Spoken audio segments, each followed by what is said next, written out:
Monetary Policy Committee resolution. As I mentioned, we met these last 3 days, concluding today.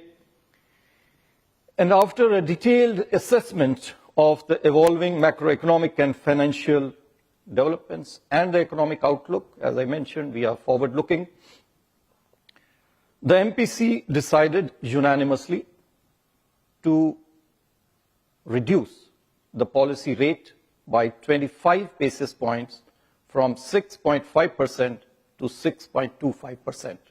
I repeat, the MPC unanimously decided to reduce the policy rate by 25 basis points from 6.5% to 6.25%.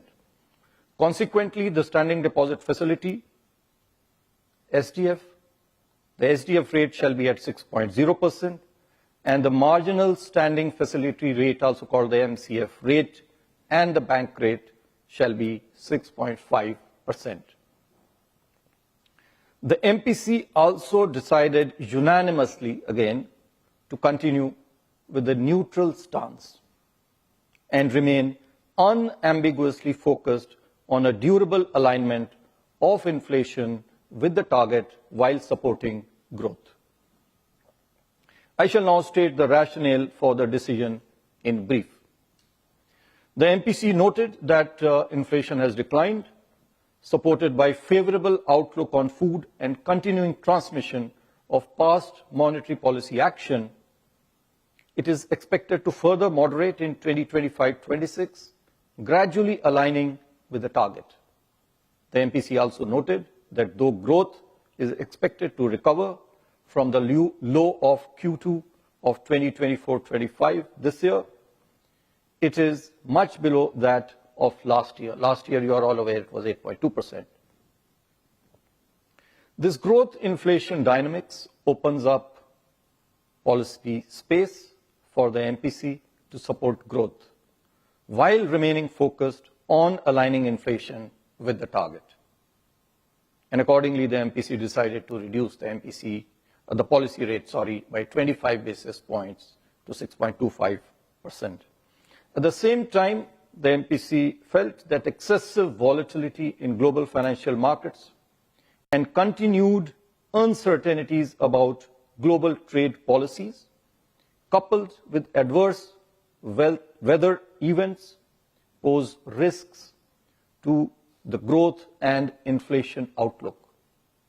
This calls for the MPC to remain watchful. Accordingly, it decided to continue with a neutral stance.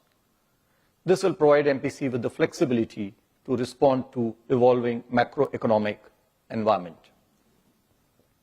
With this, now I come to the assessment of growth and inflation. First of all, growth. As per the first advanced estimates, real GDP growth for the current year is estimated at 6.4%. The numbers were released by MOSPI recently. This is a softer expansion after a robust 8.2% growth last year.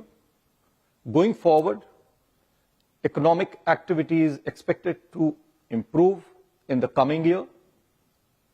Agricultural activity remains upbeat on the back of healthy reservoir levels and bright Rabi prospects.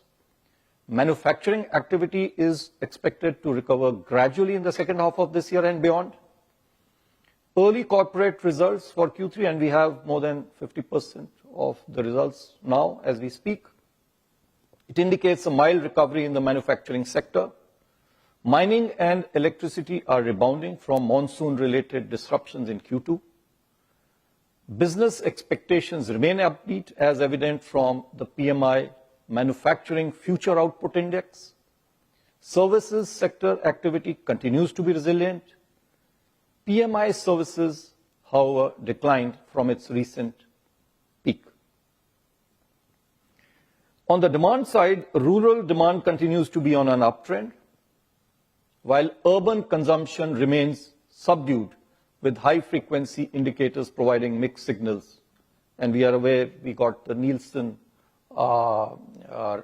survey report also just yesterday. Going forward, improving employment conditions, tax relief in the union budget, moderating inflation, together with healthy agricultural activity, bode well for household consumption. Government consumption expenditure is expected to remain modest. Higher capacity utilization levels, robust business expectations, and government policy support augur well for growth in fixed investment. Continued buoyancy in services export will support growth. Global headwinds, however, continue to impact uncertainty to the outlook and pose downward risks.